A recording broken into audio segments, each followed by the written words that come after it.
ನಮಸ್ತೆ ಎಲ್ಲರಿಗೂ. ಇಲ್ಲಿ 3 ಗ್ರೂಪ್ ಇದೆ, ಯಾವ್ದಾದ್ರು ಒಂದನ್ನ ಆಯ್ಕೆ ಮಾಡಿ. ಸೊ ಆಂಜನೇಯ ನಿಮ್ಗೆ ಏನ್ ಹೇಳ್ತಾರೆ ನೋಡೋಣ. It's a general reading. Take what resonate with you, leave the rest behind. Okay, bottom of the deck be a warrior ಅಂತ ಇದೆ. ವಾರಿಯರ್ ಕೆಲಸ ಏನ್ ಹೇಳಿ, ಯುದ್ಧ ನೀತಿನ ತನ್ನದಾಗಿಸ್ಕೊಂಡು ಎಲ್ಲ ಬಂಧನಗಳನ್ನು ಕಿತ್ತೊಗೆದು ಯುದ್ಧದಲ್ಲಿ ಜಯಶಾಲಿ ಆಗೋದು, ಹಾಗೆ ಜಯಶಾಲಿ ಆಗಿ ಅನ್ನುವಂಥದ್ದು ಕೂಡ ಇದೆ. ನಿಮ್ಮನ್ನು ಯಾರು ತಡೆಯಕ್ಕಾಗಲ್ಲ. You are the winner. Okay, ಮೊದಲನೇದು ಯಾರು ಆಯ್ಕೆ ಮಾಡಿದ್ದೀರಾ? ಓ,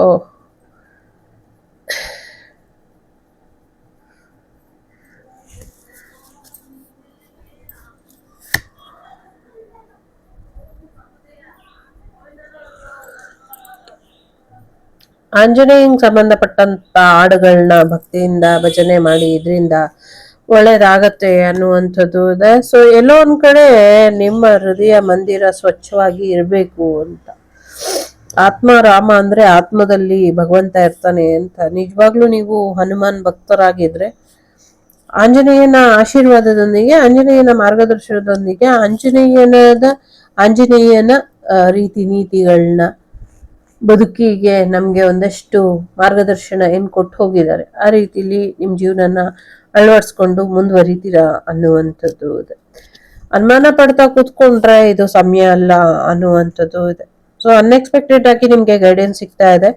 ಟ್ರಸ್ಟ್ ಇನ್ ಡಿವೈನ್. ಸೊ ದೇವರನ್ನ ನಂಬಿ ಮುಂದುವರ್ಸಿರಿ, ನಿಮ್ಮ ಕೆಲಸ ಕಾರ್ಯಗಳು ಆಗತ್ತೆ ಅನ್ನುವಂಥದ್ದು ಇದೆ. ಸೊ ನಿಮ್ಮ ಪ್ಯಾಷನ್ ಏನಿದೆ, ನೀವೇನ್ ಮಾಡ್ಬೇಕು ಅನ್ಕೊಂಡಿದ್ದೀರಾ ಅದನ್ನ ಮಾಡಿ, ಅದರಲ್ಲಿ ನಿಮ್ಗೆ ಹೆಚ್ಚಿನ ಯಶಸ್ಸು ಅನ್ನೋದು ಸಿಗುತ್ತೆ. ನಿಮ್ಗೇನ್ ಬೇಕು ಫಸ್ಟ್ ಆಫ್ ಆಲ್ ಅದನ್ನ ನೀವು ಕ್ಲಿಯರ್ ಆಗಿ ತಿಳ್ಕೊಳ್ಳಿ. ನಿಮ್ಗೇನ್ ಇಷ್ಟನೋ ಅದನ್ನ ಕಲ್ತ್ಕೊಳ್ಳಿ, ಅಥವಾ ಪಡ್ಕೊಳ್ಳಿ, ಅಥವಾ ಮಾಡಿ ಅನ್ನುವಂಥದ್ದು ಇದೆ. ಸಾಕಷ್ಟು ಬದಲಾವಣೆಗಳನ್ನ, ಸಾಕಷ್ಟು ನ್ಯೂ ಬಿಗಿನಿಂಗ್ ನಿಮ್ಮ ಲೈಫಲ್ಲಿ ಬರೋದ್ರಲ್ಲಿ ಇದೆ. ಅದೆಲ್ಲದಕ್ಕೂ ಕೂಡ ಆಂಜನೇಯನ ಕೃಪಾಶೀರ್ವಾದ ಇದೆ. ಸೊ ಎಲ್ಲೋ ಒಂದ್ ಕಡೆ ನೀವು ನಿಮ್ಮನ್ನ ಕಳ್ಕೊಳ್ತೀರಾ, ನಿಮ್ಮ ಹೃದಯದಲ್ಲಿ ಇರುವಂತ ರಾಮ ಭಕ್ತಿನ ಅಥವಾ ಆಂಜನೇಯನ ಒಂದು ಪರವಾಗಿ ಇರುವಂತ ಆಂಜನೇಯ ನಾಮ ಜಪಾನ ಮಾಡಿ ಎನ್ನುವಂಥದ್ದು. ಆಂಜನೇಯನ ವಿರುದ್ಧವಾಗಿ ಯಾರಿದ್ದೀರಾ ಅದು ನಿಮ್ಗೆ ಬಿಟ್ಟಂತ ವಿಚಾರ. ಸೊ ನೀವು ಆಂಜನೇಯಂಗ್ ವಿರುದ್ಧವಾಗಿದ್ರೆ ಇದನ್ನ ನೋಡ್ಲೇಬೇಡಿ ಎನ್ನುವಂಥದ್ದು. ಇದು ಭಕ್ತವತ್ಸಲ ಆಂಜನೇಯ, ಭಕ್ತರಿಗೋಸ್ಕರ ದೈವವಾಗಿ ನಿಂತವನು, ಭಕ್ತರಿಗೆ ಸಕಲವೂ ಆಗಿ ನಿಂತಿರೋನು. ನನ್ನ ಪಾಸ್ಟ್ ಲೈಫ್ ಕರ್ಮ ನಂಗೆ ಶುರು ಆಗತ್ತೆ ಅನ್ನಕ್ಕಿಂತ ಮುಂಚೆನೆ ನನ್ಗೆ ಬಂದು ಕನಸಿನಲ್ಲಿ ಸೂಚನೆ ಕೊಟ್ಟಂತ ಹನುಮ ಅದು. ಸೊ ಅವಾಗ ನಂಗೆ ಅಷ್ಟೊಂದು ಆಂಜನೇಯ ಇಷ್ಟ ಇಲ್ಲ ಅಂತಲ್ಲ, ಎಲ್ಲ ದೇವ್ರನ್ನೂ ಮುಗಿತಾ ಇದ್ದೆ. ಸೊ ಇನ್ ಡೆಪ್ತ್ ಅಲ್ಲಿ ನಂಗೆ ಆಂಜನೇಯ ಅಷ್ಟೊಂದು ಆಳವಾಗಿ ಗೊತ್ತಿರ್ಲಿಲ್ಲ. ತಾನಾಗೆ ಬಂದು ಒಂದು ಜಾಗೃತಿ ಮೂಡಿಸೋ ಹಾಗೆ ಜೀವನದಲ್ಲಿ ಜಾಗೃತಿ ಮೂಡಿಸ್ತಾರೆ ಅಂತ. ಮೊದಲನೇದಾಗಿ ಒಂದ್ ವಿಚಾರ, ನಂಗೆ ಪಾಸ್ಟ್ ಲೈಫ್ ಕರ್ಮ ಪಾಪಪ್ ಆಗ್ತಿದೆ. ಸೊ ಇನ್ ಮುಂದೆ ಕಾರ್ಮಿಕ್, ಒಂದ್ ರೀತಿ ಸೋಲ್ ಪರ್ಪಸ್ ವಿತ್ ಕಾರ್ಮಿಕ್, ಆ ಥರ ನಿನ್ನ ಡೆಸ್ಟಿನಿ ಬದಲಾಗ್ತಿದೆ, ನಿನ್ನ ರೂಟ್ ಅಲ್ಲಿ ಇಷ್ಟು ಸಮಸ್ಯೆಗಳು ಬರ್ತಿದೆ ಅಂತ ಎಷ್ಟು ಚೆನ್ನಾಗಿ ಕನ್ಸಲ್ಲಿ ತೋರಿಸಿದ್ರು ಅಂದ್ರೆ, ಅದರಲ್ಲಿ ಒಂದು ಚಾರಿಯೆಟ್ ಅಲ್ಲಿ ಕೂತ್ಕೊಂಡು ಕಾರ್ಟಲ್ಲಿ, ಅಂದ್ರೆ ಐ ಮೀನ್ ಗಾಡಿಲಿ ಹೋಗ್ತಾ ಇದ್ರೆ ಈ ಹಸುದು ಮಾಂಸ ಬರುತ್ತಲ್ಲ, ಅದ್ರ ತಲೆ ಕಟ್ ಮಾಡಿ ಮೇಲೆ ಎಸಿತಾ ಇದ್ರು. ನಂಗೆ ಆ ಥರ ಕಾಣಿಸೋದು ಅಂದ್ರೆ ಅಷ್ಟು ಕ್ಲಿಷ್ಟಕರ ಪ್ರಯಾಣ, ಆ ಥರ ಮುಂದೆ ಹೋಗ್ಲಿಕ್ಕೆ ಸಾಧ್ಯ ಇಲ್ಲ ಆ ಥರ. ಆಮೇಲೆ ಒಂದು ನದಿ ತೀರ, ದೇವಸ್ಥಾನ ನದಿ ತೀರ, ಅದರಲ್ಲಿ ಎಲ್ಲರೂ ಕೂತ್ಕೊಂಡು ಪ್ರಯಾಣ ಮಾಡ್ಕೊಂಡು ಹೋಗ್ಬಿಡ್ತಾರೆ, ನಾನು ಒಬ್ಳೆ ಅಲ್ಲೇ ನಿಂತ್ಕೊಳ್ತೀನಿ, ಅದನ್ನು ಕೂಡ ತೋರಿಸಿದ್ರು. ಸೊ ಅವಾಗೆಲ್ಲ ಏನು ಅರ್ಥ ಆಗ್ತಿರ್ಲಿಲ್ಲ. ಸ್ಟಿಲ್ ಈ ಕ್ಷಣ ಅಷ್ಟೇ ಅದು ನಂಗೆ ರಿವೈಸ್ ಆಗ್ತಾ ಇದೆ. ಸೊ ಆ ಪ್ರಯಾಣದ ಹಾದಿ ಅಂತ ಬಂದಾಗ ಅಪ್ಪ ಅಮ್ಮ ತಮ್ಮ ಎಲ್ರು ಕೂಡ ಬಿಟ್ಟು ಹೊಟ್ಟೋದ್ರು. ಸೊ ಯಾರು ಇಲ್ಲ, ಸಿಂಗಲ್ ಆಗಿ ನಾನು ಒಬ್ಳೆ ಇರ್ತೀನಿ ಅಂತ ಇವತ್ತು ಸ್ಟಿಲ್ ಏನ್ ನಡೀತಿದೆ ಅದನ್ನ ಅವತ್ತೇ ನಂಗೆ ಆಂಜನೇಯ ತೋರ್ಸ್ಕೊಟ್ಟಿದ್ರು.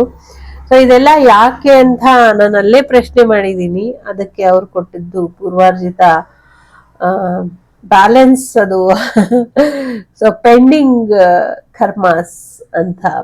ಸೊ ಹಾಗಾಗಿ ಪಾಸ್ಟ್ ಲೈಫ್ ಎನರ್ಜಿ ಪೆಂಡಿಂಗ್ ಕರ್ಮ, ಪೆಂಡಿಂಗ್ ಹೋಮ್ವರ್ಕ್ ಇದ್ದಂಗೆ, ಪೆಂಡಿಂಗ್ ಕರ್ಮ ಅಥವಾ ಪೆಂಡಿಂಗ್ ಬ್ಯಾಲೆನ್ಸ್ ಇದ್ದಂಗೆ. ಸೊ ಹಾಗಾಗಿ ಅವತ್ತಿಂದ ಇವತ್ತವರೆಗೂ ಹೀಗೆ ಇದ್ದಾರೆ. ಸೊ ಹೀಗೆ ಬ್ಲೆಸ್ಸಿಂಗ್ಸ್ ಮಾಡ್ತಾ ಇದ್ದಾರೆ, ಸ್ಟಿಲ್ ಮಾಡ್ತಾರೆ. ಸೊ ಇನ್ನ 2 ವಿಚಾರ ಹಂಚ್ಕೊಳಕ್ ಇಷ್ಟಪಡ್ತೀನಿ. ಇನ್ನೊಂದು, ಒಮ್ಮೆ ಎಲ್ಲೋ ಹೊರಗೆ ಹೋಗಿದೆ ಯಾವುದೋ ದೇವಸ್ಥಾನಕ್ಕೆ, ಬರುವಂತಹ ಸಂದರ್ಭದಲ್ಲಿ ಸಾಕಷ್ಟು ದುಷ್ಟಕೂಟಗಳ ಅಟ್ಟಹಾಸ, ಬರೀ ದುಷ್ಟಕೂಟಗಳ ಆ ತೊಂದರೆ ಅಲ್ಲ, ಅಟ್ಟಹಾಸ. ಅಂತ ಅಟ್ಟಹಾಸನ ಮೀರಿ ನನ್ನನ್ನ ಹೀಗೆತ್ತಿ ಹೀಗೆ ಕರ್ಕೊಂಬಂದು ವಾಪಸ್ ಸೇರಿಸಿದಂಥದ್ದು. ಅಂಥ ಸಮಯದಲ್ಲಿ ಆ ದುಷ್ಟಕೂಟ ಹೇಳಿದ್ದು ಒಂದೇ ಶಬ್ದ ನಂಗೆ ಕೇಳಿಸಿದ್ದು, ಅದೃಷ್ಟ ಚೆನ್ನಾಗಿದೆ, ಬಜರಂಗಿ ಬಂದ, ಇಲ್ಲ ಅಂದ್ರೆ ನಿನ್ನ ಅಂತ್ಯ ನಾನು ಮಾಡಿ ಹೋಗ್ತಿದ್ದೆ ಇವತ್ತು ಅಂತ ಹೋಯ್ತದು. ಸೊ ಅದು ಹೋಗ್ಲಿ, ಬಟ್ ಆಂಜನೇಯ ಆ ಕ್ಷಣದಲ್ಲಿ ವಿರಾಟ್ ರೂಪದಲ್ಲಿ ಇದ್ದಂಥವ್ರು ಆ ಮಾತು ಕೇಳಿದ್ಮೇಲೆ ಇಷ್ಟು ಪುಟಾಣಿ ಹನುಮನಾಗಿ ತನ್ನ ಸ್ವಸ್ಥಾನಕ್ಕೆ ಹಿಂತಿರುಗಿದ್ದನ್ನ ನಾನು ನೋಡಿದೆ. ಸೊ ಅದು ಯಾವುದೇ ಆಂಜನೇಯ ಅಲ್ಲ, ಬೆಂಗಳೂರಲ್ಲಿ ಇರುವಂತಹ ಗಾಳಿ ಆಂಜನೇಯ ದೇವಸ್ಥಾನದಿಂದ ಆಂಜನೇಯ ನನಗೆ ದರ್ಶನ ಕೊಟ್ಟಂತ, ಅಥವಾ ನನ್ನನ್ನ ಒಂದು ರೀತಿ ಪಾರ್ ಮಾಡಿದಂಥ ಸನ್ನಿವೇಶ. ಸೊ ಬಹಳಷ್ಟು ಇದೆ. ಒಮ್ಮೆ ನನಗೆ ಏನೋ ಪ್ರಯೋಗ ಮಾಡಿ ನನ್ನ ತಮ್ಮ ಇನ್ನ ಬದುಕಿದ್ದಾಗ, ಸೊ ಅವನಿಗೆ ಏನೇ ಆದ್ರೂ ನಾನು ಅದನ್ನು ಹೀಲ್ ಮಾಡಿ ತೆಗಿತಾ ಇದ್ದೆ. ಸೊ ತುಂಬಾ ತೆಗಿತಾಳೆ ಅಂತ ಸೊ ನನಗೂ ಮಾಡಿ, so whole family no more ಅನ್ನುವಂಥ ರೀತಿಲಿ ಮಾಡಿಬಿಟ್ಟಿದ್ರು. ನನ್ನ ತಮ್ಮ ಅಲ್ಲಿ ಮುಗಿದೋಯ್ತು ಅವನ ಕತೆ. ಸೊ ನನ್ನ ಕತೆ ಇಲ್ಲಿ ಮುಗಿದೋಯ್ತು. ಸೊ ಸ್ಟಿಲ್ 1 ಫುಲ್ ಡೇ ನಾನು ಹಾಗೆ ಡೆತ್ ಎನರ್ಜಿಲಿ ಇದ್ದಂಗೆ ಇದೀನಿ. ಸೊ ನಂಗೆ ಲಿಟರ್ಲಿ ಅನ್ನಿಸ್ತಿದೆ ನಾನು ಬದುಕಿಲ್ಲ ಅಂತ.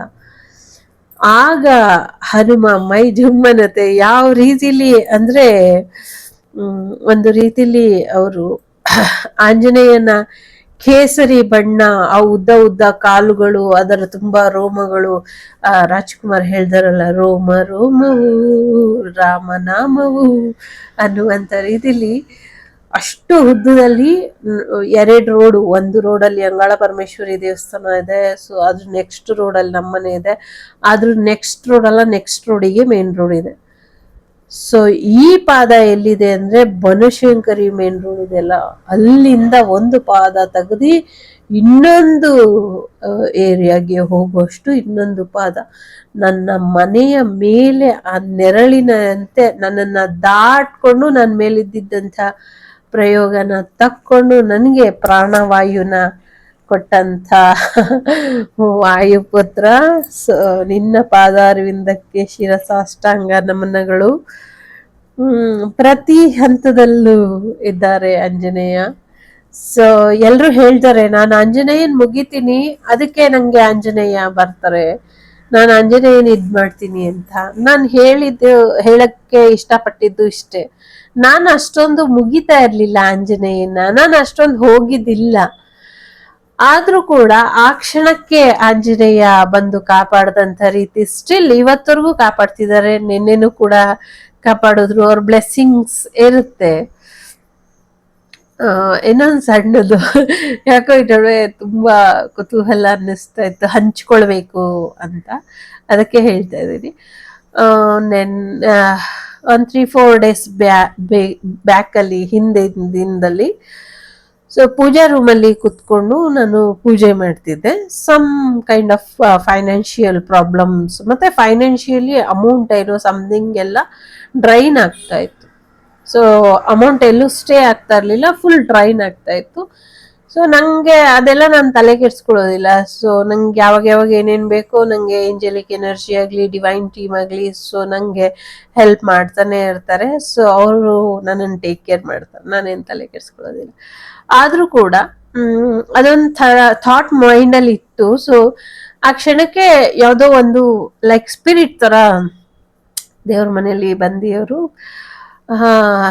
ನಿಂದು ದುಡ್ಡೆಲ್ಲ ಎಲ್ಲೋ ಯಾರೋ ತಗೊಂಬಿಡ್ತಿದ್ರಲ್ಲ, ಅವರಿಂದ ನಾನು ವಾಪಸ್ ತಗೊಂಬಂದಿದ್ದೀನಿ. ಯಾರು ನಿಂದು ದುಡ್ಡೆಲ್ಲ ಕಳ್ತನ ಮಾಡ್ತಿದ್ರು ಅಥವಾ ನಿನ್ ದುಡ್ಡೆಲ್ಲ ನಿಂಗೆ ಖಾಲಿ ಆಗಂಗ್ ಮಾಡ್ತಿದ್ರು, ಅವರಿಂದ ತಗೊಂಬಂದಿದ್ದೀನಿ, ತಗೋ ಅಂತ. ಸೊ ನಾನು, ಯಾಕೆ ನೀವು ಇದನ್ನ ತಗೊಂಬಂದ್ರಿ, ಅದು ಅವ್ರಿಗಲ್ವಾ, ಅವ್ರದೇ. ಇಲ್ಲ, ನೀನು ಜಾಸ್ತಿ ಜಾಸ್ತಿ ಕೊಟ್ಟಿ ಮರ್ತಿ ಬಂದಿದ್ಯಾ, ನೋಡು ಇದೆಲ್ಲ ಅವ್ರು ನಿಂಗೆ ಮೋಸ ಮಾಡಿ ತಗೊಂಡಿದ್ದಾರೆ ಅಂತ ಅಂದ್ರು. ನಿಂಗೆ ಅಗತ್ಯ ಬೀಳುತ್ತಲ್ಲ, ನೀನು ಬೇರೆ ಒಳ್ಳೇದಕ್ಕೆ ಉಪಯೋಗಿಸ್ತೀಯಾ, ನಿನ್ನ ಹತ್ರನೇ ಖಾಲಿ ಆಗ್ಬಾರ್ದು ಅಂತ ಕೊಟ್ಟೆ ಅಂತ. ಸೊ ನನ್ಗೆ ಆ ಕ್ಷಣಕ್ಕೆ ಖುಷಿ ಆಗ್ಬಿಟ್ಟು, ಓ ಆಯ್ತಾ, ನಿಂಗೆ ನಾನು ಅವ್ರಿಗೆ ಏನೋ ಸಮಥಿಂಗ್, ಏನೋ ಬ್ಲೆಸ್ಸಿಂಗ್ಸ್ ಸಮಥಿಂಗ್ ಏನೋ ಕೊಡ್ತಾ ಇದ್ದೀನಿ. ಅವರು ಹೇಗೆ ಬದಲಾಗಿ ವಾನರ ರೂಪಕ್ಕೆ ಬಂದು ಮತ್ತೆ ಆಂಜನೇಯನಾಗಿ ಬದಲಾದ್ರು ಅಂದ್ರೆ, ಇದು ನಾನು ಇದನ್ನ ಪರೀಕ್ಷೆ ಮಾಡೋದಕ್ಕೆ ಬಂದೆ. ನೀನ್ ಅದನ್ನ ನಂಗೆ ಕೊಡಕ್ ಬಂದಲ್ಲ, ನೀನು ಒಳ್ಳೆ ಮನ್ಸಿದ್ಯಾ, ತಗೋ ಎಲ್ಲ ನೀನೇ ಇಟ್ಕೊ ಅಂದ್ಬಿಟ್ಟು ಕ್ಷಣದ ಅರ್ಥದಲ್ಲಿ ಮಾಯ ಆಗಿ ಹೊರಟೋದ್ರು. ಬಹಳಷ್ಟು ಅದ್ಭುತಗಳು ಕಾಣಿಸ್ಕೊಂಡಿದೆ. ಇತ್ತೀಚೆಗೆ ಇನ್ನ ಜಾಸ್ತಿ ಆಗಿದೆ. ಮುಂಚೆ ಎಲ್ಲ ಶನಿವಾರ ವಾರ ಮಾಡಿದ್ರೆ ಅಥವಾ ಶ್ರಾವಣ ಮಾಡಿದಾಗೆಲ್ಲ ಅವರು ಬಂದು ಎಷ್ಟು ಸಾಹಸವಂತ ಅಂತ ಹಾಡಾಕಿದ್ರೆ ಸಾಕು. ಸೊ ವಿದ್ಯಾಭೂಷಣ್ ಅವರು ಹಾಡಿದಾರಲ್ಲ, ಆ ಹಾಡು ಹಾಕಿದ್ರೆ ಸಾಕು ಮನೇಲಿ ಬಂದು ನರ್ತನ ಮಾಡ್ತಿದ್ರು. ಸೊ ಅದೆಲ್ಲ ತುಂಬಾ ಚೆನ್ನಾಗಿ ವೈಬ್ ಬರ್ತಿದೆ. ಸೊ ಇವತ್ತು ಯಾಕೋ ತುಂಬಾ ಆಂಜನೇಯನೇ ನನ್ನ ನೆನ್ಸ್ಕೊಳ್ತಾ ಇರೋ ಹಾಗೆ ನಂಗೆ ಅನ್ನಿಸ್ತಾ ಇದೆ. ಸೊ ಧನ್ಯನಾದೆ, ಧನ್ಯಳಾದೆ, ಕೃತಾರ್ಥಳಾದೆ ಅಂತ ಅನಿಸುತ್ತೆ. ಬಟ್ ರಿಟರ್ನ್ ಕೊಡೋದಕ್ಕೆ ಏನು ಇರಲ್ಲ. ಭಗವಂತನಿಗೆ ಏನ್ ಕೊಡ್ಬೋದು ನಾವು? ಮನಸಾ ಸ್ಮರಾಮಿ ಶಿರಸ ನಮಾಮಿ, ಆತ್ಮಪೂರ್ವಕ ನಮನ ಕೊಡ್ಬೋದಷ್ಟೇ. ಭಗವಂತ ಬಯಸೋದೊಂದೇ, ಯಾವಾಗ್ಲೂ ಧರ್ಮ, ನ್ಯಾಯ, ನೀತಿ ಈ ದಾರಿಲಿ ನಡೀರಿ ಅಂತ. ಧರ್ಮೋ ರಕ್ಷತಿ ರಕ್ಷಿತ, ಮನುಷ್ಯ ಧರ್ಮನ ಕಾಪಾಡಿ ಅಷ್ಟೇ. ಸೊ ಎಲ್ರಿಗೂ ಒಳ್ಳೇದಾಗ್ಲಿ. ಸೊ ಬೋರ್ ಆಗಿದ್ರೆ ಸಾರಿ. ನೋಡಿ, ಟೇಕ್ ಡಿವೈನ್ ಗೈಡೆನ್ಸ್. ಹಾಗಾಗಿ ಇಲ್ಲೂ ಕೂಡ ಡಿವೈನ್ ಗೈಡೆನ್ಸ್ ಇದೆ. ಹಾಗಾಗಿ ಡಿವೈನ್ ಗೈಡೆನ್ಸ್ ನಾವು ತಗೊಳ್ಬೇಕು. ನಾವು ತಗೊಳ್ಳಿಲ್ಲ ಅಂದ್ರೆ ಡಿವೈನ್ ಒಂದಲ್ಲ ಒಂದ್ ರೀತಿಲಿ ನಮ್ಗೆ ಗೈಡೆನ್ಸ್ ಕೊಡೋದಕ್ಕೆ ಬರ್ತಾನೆ ಇರುತ್ತೆ. ಸೊ ಆಂಜನೇಯ ಈಗೇನು ಹೇಳ್ತಿದ್ದಾರೆ ಅಂದ್ರೆ, ನಿಮ್ ಜೀವನಕ್ಕೆ ಗಿವ್ ಅಪ್ ಮಾಡಬೇಡಿ. ನೀವೇನು ಹುಡುಕಾಟದಲ್ಲಿ ಇದ್ದೀರಾ ಅದ್ ನಿಮ್ಗೆ ಸಿಕ್ಕೇ ಸಿಗತ್ತೆ. ನೀವು ಸೋಲ್ ಒಪ್ಕೊಂಬೇಡಿ. ನಿಮ್ ಗೋಲ್ ಏನಿದೆ ಅದನ್ನ ನೀವು ಫೇಸ್ ಮಾಡೇ ಮಾಡ್ತೀರಾ. ನೀವು ಪಡ್ಕೊಳ್ತೀರಾ. ನಿಮ್ಮ ಗುರಿನ ನೀವು ತಲುಪ್ತೀರಾ. ಸಮಸ್ಯೆಗಳಿದೆ, ಇಲ್ಲ ಅಂತಿಲ್ಲ. ನಿಮ್ಗೆ ಸಹಾಯ ಮಾಡೋದಕ್ಕೆ ನಾನಿದ್ದೀನಿ. ನಾನಿಲ್ಲ ಅಂದ್ರೆ ನನ್ನ ನಾಮ ಜಪಾನೇ ಸಾಕು, ಅದೇ ನಿಮ್ಗೆ ಸಹಾಯ ಮಾಡುತ್ತೆ. ಕೆಲವು ಸತಿ ಸಹಾಯಕರಾಗಿ ಕೆಲವ್ರನ್ನ ಕಳಿಸ್ತೀನಿ. ಯಾಕೆ ತಗೊಳ್ಳೋದಿಲ್ಲ? ಎಲ್ಲ ಸಮಯದಲ್ಲೂ ಎಲ್ಲ ಸಂದರ್ಭದಲ್ಲೂ ನನ್ನ ಬರುವಿಕೆ ಅಥವಾ ನನ್ನ ಇರುವಿಕೆಯ ಅಗತ್ಯ ಇರೋದಿಲ್ಲ. ಅಷ್ಟು ದೊಡ್ಡ ಸಮಸ್ಯೆ ಇರೋದಿಲ್ಲ. ಸಣ್ಣ ಮಟ್ಟದಕ್ಕೆ ನೀವು ಸ್ಟಕ್ ಆದಾಗ ನಾನು ಕಳಿಸ್ಕೊಡ್ತೀನಿ. ಅದನ್ನ ಯಾಕೆ ನೀವು ಪಡ್ಕೊಳ್ತಾ ಇಲ್ಲ? ನಾನು ಕಳ್ಸೋ ಅಂತ ಸಹಾಯಕರನ್ನ ಪಡ್ಕೊಳ್ಳಿ, ಸಹಾಯನ ಅನ್ನುವಂಥದ್ದು ಇದೆ. ಜೊತೆಗೆ ಜೀವನದಲ್ಲಿ ಕೆಲವು ಸ್ಟ್ರಾಟರ್ಜಿ ಬೇಕು. ಎಲ್ಲವೂ ಕೂಡ ಒಂದೇ ತರ ಸಿಚುವೇಶನ್ ಇರಲ್ಲ. ಡಿಫ್ರೆಂಟ್ ಸಿಚುವೇಶನ್ ಇರುತ್ತೆ. ಡಿಫ್ರೆಂಟ್ ಪ್ರಾಬ್ಲಮ್ಸ್ ಇರುತ್ತೆ. ನಮ್ಮ ಚಾಕ್ಯತೆ ಅಥವಾ ನಮ್ಮ ಇಂಟೆಲಿಜೆಂಟ್ ಇಂದ ಕೆಲವು ನಮ್ಮ ಸ್ಕಿಲ್ಸ್ ನ ಉಪಯೋಗಿಸಿ ಪ್ರಾಬ್ಲಮ್ಸ್ ನ ಸಾಲ್ವ್ ಮಾಡ್ಕೊಳ್ಬೇಕು. ಅಂಥ ರೀತಿಯಲ್ಲಿ ಪ್ರಾಬ್ಲಮ್ಸ್ ನ ಸಾಲ್ವ್ ಮಾಡ್ಕೊಳ್ಳೋದಕ್ಕೆ ಸಾಧ್ಯ ಇದೆ. ಸುಲಭವಾಗಿ ಆಗುವಂತ ಸಮಸ್ಯೆಗೂ ಪರಿಹಾರ ಆಗುವಂತ ಸಮಸ್ಯೆಗೂ ಹಾಗೆ ಯಾರೋ ಬರ್ಲಿ ಪರಿಹಾರ ಮಾಡ್ಲಿ ಅಂತ ಕಾಯ್ತಾ ಕೂರ್ಬೇಡಿ. ನೀವು ಮುಂದುವರಿಸಿ ನಿಮ್ಮ ಕಾರ್ಯನ. ನಾನು ಇರ್ತೀನಿ, ನನ್ನ ಆಶೀರ್ವಾದ ಇದೆ. ಸಮಯ ಸಂದರ್ಭ ಎಲ್ಲಿ ಕ್ಲಿಷ್ಟಕರ ಅಥವಾ ಕಷ್ಟವಾಗಿದೆ ಅಥವಾ ಡಿಫಿಕಲ್ಟಿ ಸಾಧ್ಯನೇ ಇಲ್ಲ ಅನ್ನುವಂಥ ಸ್ಥಳದಲ್ಲಿ ನಾನೇ ಬರ್ತೀನಿ. ನೀವು ನನ್ನನ್ನು ಕರೆಯೋ ಅಂತ ಅಗತ್ಯನೂ ಇಲ್ಲ ಅನ್ನುವಂಥದ್ದು ಕೂಡ ಇದೆ. ಸೊ ಡಿವೈನ್ ಗೈಡೆನ್ಸ್ ಇದೆ ಅನ್ನುವಂಥದ್ದು. ಸೊ ಇಲ್ಲಿ ಯಾವಾಗ್ಲೂ ಇರುತ್ತೆ. ನಿಮ್ಗೆ ಪ್ರಶ್ನೆಗೆ ಉತ್ತರ ಬೇಕು ಅಂದ್ರೂ ಇರುತ್ತೆ. ದೈವವಾಣಿ ನಿಮ್ಗೆ ಯಾವಾಗ ಬೇಕಾದ್ರೂ ಸಿಗುತ್ತೆ, ಎಲ್ಲಿಂದ ಬೇಕಾದ್ರೂ ಸಿಗುತ್ತೆ. ಸೊ ನೀವು ಪಡ್ಕೊಳ್ಳಿ ಅನ್ನುವಂಥದ್ದು ಕೂಡ ಇದೆ. ಸೊ ದೈವವಾಣಿ ಇಲ್ದಿರ ನೀವು ಮುಂದುವರಿಬೇಡಿ ಅನ್ನುವಂಥದ್ದು ಕೂಡ ಇದೆ. ಸೊ ಹಾಗಾಗಿ ದೈವವಾಣಿಯ ನಂತರ ನಿಮ್ಮ ಜೀವನದಲ್ಲಿ ಸಾಕಷ್ಟು ಬದಲಾವಣೆಗಳನ್ನ ನೀವು ನೋಡಬಹುದು. ಒಂದಷ್ಟು ಹೆಚ್ಚಿನ ಪವರಿಗೆ ನೀವು ಬರ್ತೀರಾ ಅನ್ನುವಂಥದ್ದು ಇದೆ. ಸದ್ಯಕ್ಕೆ ಧ್ಯಾನದಲ್ಲಿ ಕೂತ್ಕೊಂಡಾಗ ನಿಮ್ಗೆ ಮಾಹಿತಿಗಳು ಸಿಗುತ್ತೆ ಅನ್ನುವಂಥದ್ದು ಇದೆ. ಸೊ ಡಿವೈನ್ ಗೈಡೆನ್ಸ್ ನಿಮ್ಗೆ ಧ್ಯಾನ ಮಾಡ್ಬೇಕಾದ್ರೆ ಸಿಗುತ್ತೆ, ಧ್ಯಾನ ಮಾಡಿ ಅನ್ನುವಂಥದ್ದು ಇದೆ. ಯಾಕೆಂದ್ರೆ ಒಬ್ಬೊಬ್ಬರಿಗೆ ಒಂದೊಂದು ರೀತಿಯಲ್ಲಿ ಧ್ಯಾನದ ಮುಖಾಂತರ ಗೋಚರ ಆಗುವಂತ ಸಾಧ್ಯತೆಗಳಿದೆ. ಸೊ ಹಾಗಾಗಿ ಧ್ಯಾನದ ಮುಖೇನ ನೀವು ಮಾಹಿತಿನ ಪಡ್ಕೊಂಡು ಆಮೇಲೆ ಮುಂದುವರಿರಿ ಅನ್ನುವಂಥದ್ದು ಇದೆ. ಒಳ್ಳೇದಾಗ್ಲಿ. ಮೂರನೇದು ಸೆಲ್ಫ್ ಡಿಸಿಪ್ಲಿನ್. ನಿಮ್ಮನ್ನ ನೀವು ಒಂದು ಡಿಸಿಪ್ಲಿನಿಗೆ ಹಾಕೊಳ್ಳಿ. ನಿಮ್ಗೆ ಶಿಸ್ತಿಲ್ಲ,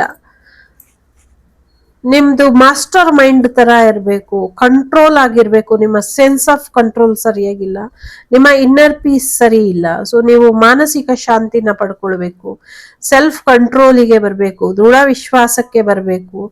ಪ್ರಾಕ್ಟೀಸ್ ಮಾಡಿ ದಿನಾಗ್ಲೂ ಸೆಲ್ಫ್ ಡಿಸಿಪ್ಲಿನ್ ಹೆಂಗ್ ಮಾಡೋದು, ಒಂದಷ್ಟು ಮಾಡರ್ನ್ ಆಗಿ ಹೇಗೆ ಬದಲಾಗೋದು.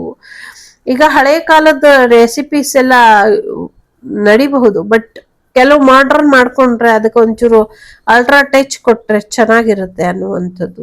ಹೊಸ ರೀತಿಲಿ ನಿಮ್ಮನ್ನ ನೀವು ಬಳಸ್ಕೊಳ್ಳಿ, ನಿಮ್ಮನ್ನ ನೀವು ಒಂದ್ ರೀತಿ ಮಾಡರ್ನ್ ಆಗಿ ಬದಲಾಗಿ ಅನ್ನುವಂಥದ್ದು ಇದೆ. ನಿಮ್ಮ ಡಿಸಿಪ್ಲಿನ್ ಶೈಲಿ, ನಿಮ್ಮ ಜೀವನ ಶೈಲಿ ಬದಲಾಗ್ಲಿ, ನಿಮ್ಮ ಲೈಫ್ ಅಪ್ಗ್ರೇಡ್ ಮಾಡ್ಕೊಳ್ಳಿ. ನಿಮ್ಮ ಲೈಫ್ ಸ್ಟೈಲ್ ಆಗಿರ್ಲಿ, ಅಥವಾ ನೀವು ಜೀವಿಸುವಂತ ರೀತಿ ಆಗಿರ್ಲಿ, ಅಥವಾ ನಿಮ್ಮನ್ನ ನೀವು ಟೈಮಿಗೆ ಸರಿಯಾಗಿ ನಿಮ್ಮನ್ನ ನೀವು ಪ್ರಿಪೇರ್ ಮಾಡ್ಕೊಳ್ಳುವಂತ ರೀತಿಯಾಗಿರ್ಲಿ, ಬೇರೆ ರೀತಿಯಲ್ಲಿ ಬದಲಾಯಿಸ್ಕೊಳ್ಳಿ ಅನ್ನುವಂಥದ್ದು ಇದೆ. ಸಾಕಷ್ಟು ಅಚೀವ್ ಮಾಡ್ತೀರಾ ಮುಂದಿನ ದಿನಗಳಲ್ಲಿ ಅನ್ನುವಂಥದ್ದು ಕೂಡ ಇದೆ. ನಿಜವಾದ ಭಕ್ತ ಆಗ್ಬೇಕು ಅಂದ್ರೆ ಅವನ್ಗೇನು ಬೇಕಾಗಿಲ್ಲ ಅನ್ನುವಂಥದ್ದು ಇದೆ. ನಿನ್ ಜೊತೆ ನೀನು ಕಮಿಟ್ಮೆಂಟ್ ಮಾಡ್ಕೊಂಡಿದ್ರೆ ಸಾಕು. ನಿಜವಾದ ರಾಮ ಭಕ್ತ ನಾನು ಅಂತಾರೆ. ಆದ್ರೆ ನನಗಿಂತ ದೊಡ್ಡ ರಾಮ ಭಕ್ತರನ್ನ ನಾನು ನೋಡಿದೀನಿ. ಹಾಗೇನೆ ನೀನೇ ನನ್ ಭಕ್ತ ಅಂತ ನಾನು ಹೆಮ್ಮೆ ಪಡ್ತೀನಿ. ನಿನ್ಗಿಂತ ಭಕ್ತರು ದೊಡ್ಡವರು ಇರ್ಬೋದು, ಚಿಕ್ಕವ್ರು ಇರ್ಬೋದು, ಬಟ್ ಪ್ರಭು ಶ್ರೀರಾಮನ ಲೆಕ್ಕಾಚಾರದಲ್ಲಿ ಎಲ್ರಿಗೂ ಒಂದೇ. ಹಾಗೆ ನನ್ನ ಲೆಕ್ಕಾಚಾರದಲ್ಲಿ ಎಲ್ರೂ ಒಂದೇ. ನಿನ್ನ ಭಕ್ತಿಗೆ ನಾನು ಮೆಚ್ಚಿದ್ದೀನಿ. ಸೊ ನಿನ್ ಭಕ್ತಿ ನಿನ್ನನ್ನು ಎಲ್ಲ ಕರ್ಕೊಂಡು ಹೋಗುತ್ತೆ, ಅದು ನಿನ್ ಭಕ್ತಿ ಮೇಲೆ ನಿಂತಿರುತ್ತೆ. ಯಾವ ರೀತಿಯ ಭಕ್ತಿ, ಯಾವ ಇಚ್ಛೆಯ ಭಕ್ತಿ, ಯಾವ ವಾಂಛಿತ ಫಲ ಪಡಿಬೇಕು ಅನ್ನುವಂಥ ಭಕ್ತಿ ನಿಮ್ಮ ಮನಸ್ಸಲ್ಲಿ ನೀವು ಇಟ್ಕೊಂಡಿದ್ದೀರಾ, ಅದ್ರ ಮೇಲೆ ನಿಮ್ ಜೀವನ ಮುಂದುವರಿಯುತ್ತೆ. ಸೊ ನಿಸ್ವಾರ್ಥವಾಗಿದ್ರೆ ನಿಮ್ ಜೀವನ ಒಂದ್ ರೀತಿ ಹೋಗುತ್ತೆ, ಸ್ವಾರ್ಥದಲ್ಲಿದ್ರೆ ಒಂದ್ ರೀತಿಲಿ ಹೋಗುತ್ತೆ. ನಿಮ್ಮ ಭಕ್ತಿ ಪರಾಕಾಷ್ಠೆಯಲ್ಲಿ ಇದ್ರೆ ಒಂದ್ ರೀತಿ ಹೋಗುತ್ತೆ, ಎಕ್ಸ್ಟ್ರೀಮ್ ಲೆವೆಲ್ ಡಿವೋಷನ್ ಇದ್ರೆ ಅದು ಬೇರೆ ರೀತಿ ಹೋಗುತ್ತೆ. ಸೊ ತಪ್ಪು ಸರಿ ಅಂತ ಇಲ್ಲ, ಅವ್ರವ್ರಿಗೆ ಏನೇನ್ ಸರಿ ಅನ್ಸುತ್ತೋ ಹಾಗೆ ಮಾಡಿ, ಬಟ್ ಮಾಡೋದಕ್ಕೆ ನಿಮ್ದೇ ಆದಂತ ಒಂದಷ್ಟು ರೂಲ್ಸ್ ಅಂಡ್ ರೆಗ್ಯುಲೇಷನ್ ಹಾಕೊಂಡು ಮಾಡಿ. ಡಿಸಿಪ್ಲಿನ್ ಇಲ್ಲ ಅಲ್ಲಿ, ಶಿಸ್ತಿಲ್ಲದ ಭಕ್ತಿ ಸ್ವಲ್ಪ ಬೇಕು, ಶಿಸ್ತು ಅನ್ನುವಂಥದ್ದು ಇದೆ. ಸೊ ನಿಮ್ಮೊಳಗಿನ ದುಷ್ಟಶಕ್ತಿಗಳನ್ನ ನಿಗ್ರಹ ಮಾಡಬೇಕು ಮೊದಲು. ನಿಮ್ಮೊಳಗಿನ ದುಷ್ಟ ಶಕ್ತಿಗಳು, ದುರಭ್ಯಾಸಗಳು ನಿಗ್ರಹ ಆದ್ರೆ ನಿಮ್ಮ ಜೀವನದ ಎಷ್ಟೋ ಸಮಸ್ಯೆಗಳು ಬಗೆಹರಿದಂಗೆ ಲೆಕ್ಕ ಅನ್ನುವಂಥದ್ದು ಇದೆ. ಸೊ ಸಾಕಷ್ಟು ಶತ್ರುಗಳು ನಾಶ ಆಗಿದ್ದಾರೆ, ಮುಂದಕ್ಕೂ ನಾಶ ಆಗ್ತಾರೆ ಅನ್ನುವಂಥದ್ದು ಇದೆ. ಒಂದಷ್ಟು ಅಣುಸ್ಥಾವರಗಳು ಢಾಮ್ ಢೂಮ್ ಅನ್ನುವಂಥ ರೀತಿಲಿ ಬ್ಲಾಸ್ಟ್ ಆಗ್ತವೆ ಮುಂದಿನ ದಿನಗಳಲ್ಲಿ ಅನ್ನುವಂಥದ್ದು ಕೂಡ ಇದೆ. ನನ್ನ ಕೋಪಕ್ಕೆ ಯಾರು ತುತ್ತಾಗಬಾರ್ದು, ನನ್ನ ಕೋಪಕ್ಕೆ ತುತ್ತಾದವರ ತಲೆ ನನ್ನ ಕೈಯಲ್ಲಿ ಚೆಂಡಾಗಿ ಬದಲಾಗತ್ತೆ ಅನ್ನುವಂಥದ್ದು ಇದೆ. ಸೊ ಡೂ ಮೆಡಿಟೇಷನ್, ಭಯನ ಬಿಟ್ಟಾಕಿ ದಿನಾಗ್ಲೂ ಧ್ಯಾನ ಮಾಡಿ. ಜೊತೆಗೆ ಮಲ್ಗಕ್ ಮುಂಚೆ ಆಂಜನೇಯನ ಯಾವ್ದಾದ್ರು ಒಂದು ಗೈಡೆನ್ಸೋ ಪ್ರಾರ್ಥನೆನೋ ಕೇಳಿ ಮಲ್ಗಿ ದಿನಾಗ್ಲೂ ಆಂಜನೇಯನ ಒಂದು ವಿಗ್ರಹದ ಮುಂದೆ ದೀಪನ ಹಚ್ಚಿ ಅಂತ ಇದೆ. ಇದಿಷ್ಟು ನಿಮ್ಗೆ ಬಂದಂಥ ಶ್ರೀಮತ್ ಆಂಜನೇಯನ ಆಶೀರ್ವಾದ ಮತ್ತು ಮಾರ್ಗದರ್ಶನ. ತಮಸ್ಮಿನ್ ಕಾರ್ಯ ನಿರ್ಯೋಗ್ಯ ಪ್ರಮಾಣಂ ಹರಿಸುತ್ತಮ ಹನುಮಾನ್ ಯತ್ನ ಮಾಸ್ತಾಯ ದುಃಖಕ್ಷಯ ಕರೋ ಭವ. ಬುದ್ಧಿರ್ಬಲಂ ಯಶೋಧೈರ್ಯಂ ನಿರ್ಭಯತ್ವಂ ಅರೋಗತಂ ಅಜಾಡ್ಯಂ ವಾಕ್ಪಟುತ್ವಂ ಚ ಹನುಮಾನ್ ಸ್ಮರಣೆ ಭವೆತ್. जय श्री राम. राम लक्ष्मण जानकी जय बोलो हनुमान की. राम लक्ष्मण जानकी जय बोलो हनुमान की. राम लक्ष्मण जानकी जय बोलो ಹನುಮಾನ್ ಕೀ. ನಿಮ್ಮ ಇಚ್ಛೆಯ ಆಂಜನೇಯನ ಒಂದು ಹೆಸರನ್ನ ಕಮೆಂಟ್ ಅಲ್ಲಿ ಹಾಕಿ ನೋಡೋಣ. ಅಲ್ಲೊಂದು 1000 ಆದ್ರೂ ಆಂಜನೇಯನ ಹೆಸರು ಸಿಕ್ಕಿ ಒಂದು ಸಹಸ್ರನಾಮ ರೀತಿಲಿ ಆಂಜನೇಯನಿಗೆ ಕೃತಜ್ಞತೆನ ಸಲ್ಲಿಸೋಣ. ನನ್ನ ಆಂಜನೇಯ ಜೈ ಬಜರಂಗಿ ಅಂತ. ವಾಯುಪುತ್ರ, ವಾನರಪುತ್ರ, ವೇಗದೂತ, ಈ ತರ ಬಹಳಷ್ಟು ಆಂಜನೇಯ ಇದೆ ಅಲ್ಲ. ಎಲ್ಲ ಹೆಸರನ್ನು ಬರ್ದಾಕಿ ಎಷ್ಟು ಸೇರುತ್ತೆ ಕಮೆಂಟ್ ಅಲ್ಲಿ ನೋಡೋಣ. ಒಳ್ಳೇದಾಗ್ಲಿ. ಇಷ್ಟ ಆದ್ರೆ ಆಂಜನೇಯನ ದೇವಸ್ಥಾನಕ್ಕೆ ಹೋಗ್ಬಿಟ್ಟು ಒಂದು ನಮಸ್ತೆನ ಹೇಳಿ, ಇಲ್ಲಾಂದ್ರೆ ಮೋತಿಚೂರ್ ಲಡ್ಡುನ ತಗೊಂಡು ಎಲ್ರಿಗೂ ಹಂಚಿ. ಒಳ್ಳೇದಾಗ್ಲಿ.